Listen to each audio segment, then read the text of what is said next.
Hello दोस्तों, कैसे हो आप सभी। आज मैं आपके लिए कहानी लेकर आई हूँ, चार लोग क्या कहेंगे। पूजा ने कंधे पर बैग टांगा और गेट के बाहर निकल गई। सास ससुर दोनों ही देखते रह गए, पर आज उनमें इतनी हिम्मत नहीं थी कि वह बहू को रोक सके। पूजा जल्दी जल्दी बस स्टैंड की तरफ जा रही थी। उसको सामने से बस आती दिखी और वह चढ़ गई और अपनी सीट पर बैठ गई। शादी के कितने साल बाद आज वह पहली बार घर से बाहर अकेली निकली थी।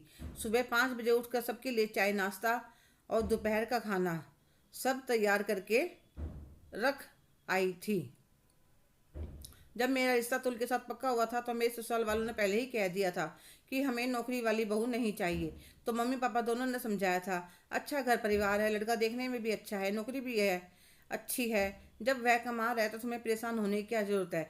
माँ बाप के सामने क्या कहती, मन मारकर हाँ कर दी। अतुल के परिवार में उसके 2 बड़े भाई, उनकी पत्नियां, दो दो बच्चे और सासू माँ और ससुर जी थे। शादी के 6 महीने बाद ही दोनों बड़े भाई अपने परिवारों को लेकर अलग हो गए। कहने लगे, पापा अब सबकी शादी हो गई, सब अपनी अपनी जिम्मेदारी संभालो। अतुल नौकरी नौकरी करते थे। ससुर जी की पुरानी जमी जमाई दुकान बड़े जेठ जी ने ले ली। छोटे जेठ जी प्रॉपर्टी डीलर का काम करते थे, उनका अपना ऑफिस था। ससुर जी ने एक मकान और ले रखा था जिसे किराए पर चढ़ा रखा था। वह खाली करवा कर दोनों भाई ऊपर नीचे रहने लगे।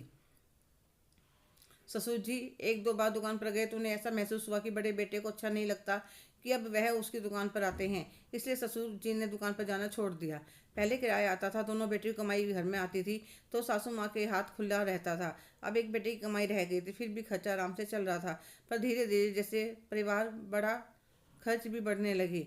तो मैं एक दिन सासू माँ से कहा, सासू माँ आप कहें तो मैं कहीं नौकरी के लिए अप्लाई कर सकती हूँ। तो उन्होंने एकदम साफ मना कर दिया, हमारे यहाँ बहुएं नौकरी नहीं करती, मेरा बेटा अपने आप सारे खर्च निकाल लेगा। पर मैं जानती थी आजकल अतुल बहुत परेशान रहने लगे हैं। बच्चों की स्कूल की फीस, कभी पिकनिक तो कभी खर्चा आ ही जाता है। माँ बाबूजी की भी उम्र हो चली है, कई हजार की दवाएं भी आ जाती थी।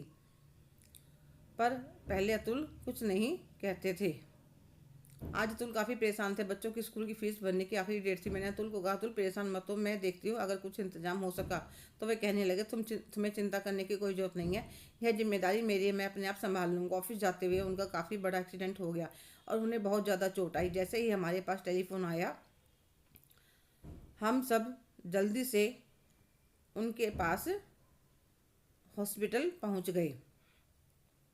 किसी भले इंसान ने उन्हें अस्पताल भेज दिया था। हम जैसे वहाँ गए, हमने देखा अतुल की हालत का बहुत ख़राब थी। डॉक्टर ने पैसे जमा करवाने के लिए कहा। घर में तो पैसे थे ही नहीं। मेरे ससुर जी ने जेठ जी के पास फ़ोन किया तो वह कहने लगे, पापा मैं वहाँ आ तो जाता हूँ पर मेरे पास पैसे तो नहीं है। वह एकदम से चुप रह गए। उन्हें अपने बेटे से यह उम्मीद नहीं थी। मैं जल्दी से घर पर गई, अपना जेवर देकर पैसों का इंतजाम करके ले आई। बड़ी मुश्किल से अतुल को बचाया गया। कुछ दिनों के बाद हम उसे घर पर ले आए और अब सबसे ज़्यादा पहाड़ जैसी समस्या यह थी कि घर कैसे चलाएं।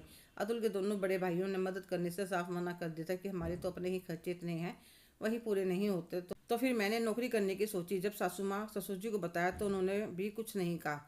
सोचते सोचते मैंने देखा मेरा बस स्टैंड आ गया था। मैं उतरकर ऑफिस में चली गई। पूरा दिन काम करने के बाद मुझे वापस आते आते रात के 7 बज गए थे। जब मैं बस से उतरकर घर की तरफ आ रही थी तो मेरे बड़े जेठ जी ने मुझे देख लिया था। एक बार तो मैं घबरा गई, फिर मैं अपने आप को एकदम से संभाल लिया कि मैं क्यों घबराऊं, कोई गलत काम को थोड़ी करके आई हूँ। और चुपचाप घर पर आकर चाय पी और अपने खाने की तैयारी में लग गई। इतनी देर में बड़े जेठ जी और छोटे जेठ जी अपनी पत्नियों के साथ घर पर आकर आंगन में खड़े होकर चिल्लाने लगे, माँ पिताजी कहाँ हो आप। वे दोनों अपने कमरे से बाहर आ गए। क्या हुआ बड़े, क्यों चिल्ला रहा है। माँ यह छोटे की बहू रात को कहाँ गई थी, उसके बीमार होते इसका डर निकल गया, इसे हमारे घर के रीति रिवाज नहीं पता। अतुल अपने कमरे में लेटे हुए थे। मैं रसोई से बाहर आई। मैं कुछ बोलते उससे पहले ही ससुर जी बोल पड़े, तो तुम्हें क्या लेना देना कि मेरी बहू कहाँ गई थी। वह जहाँ भी गई थी हमारी इच्छा से गई थी। पापा समाज में हमारी भी कोई इज्जत है। घर की बहू देर रात तक घर के बाहर रहेगी तो लोग क्या कहेंगे, बेशरम।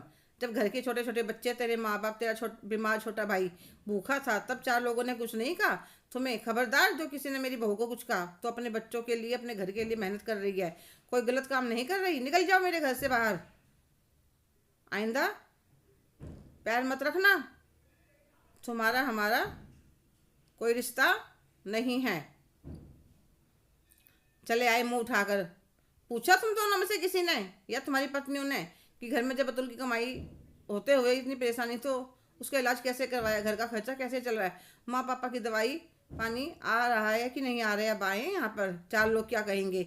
जब वह कहेंगे तो मैं देख लूँगा। हम कहने वालों को चलो बहू खाना बनाओ, जाओ तुम अपने घर। दोनों बेटे बहू मुँह लटकाकर अपने घर वापस आ जाते हैं। उन्हें वो भी नहीं थी कि पापा ऐसा जवाब देंगे। सास ससुर दोनों बहू के पास आते हैं और कहते हैं, बहू जो हम गलती कर चुके हैं वह दोबारा नहीं करेंगे। अब तुम और अतुल खूब कमाना, हम घर और बच्चों का ध्यान रखेंगे ताकि आगे कभी कोई परेशानी आए तो उसका डटकर मुकाबला कर सके। अगर हमने तुम्हारी बात पहले मान ली होती तो आज यह दिन देखने ही नहीं पड़ते। कोई बात नहीं मम्मी जी पापा जी, जो बीत गया उसे भूल जाइए। अंत भला तो सब भला। हेलो दोस्तों, कैसे हो आप सभी? आज की कहानी आपको कैसी लगी कमेंट करके ज़रूर बताइएगा। अगर आप मेरे चैनल पर नए हैं तो प्लीज़ लाइक शेयर सब्सक्राइब करना ना भूलें। धन्यवाद।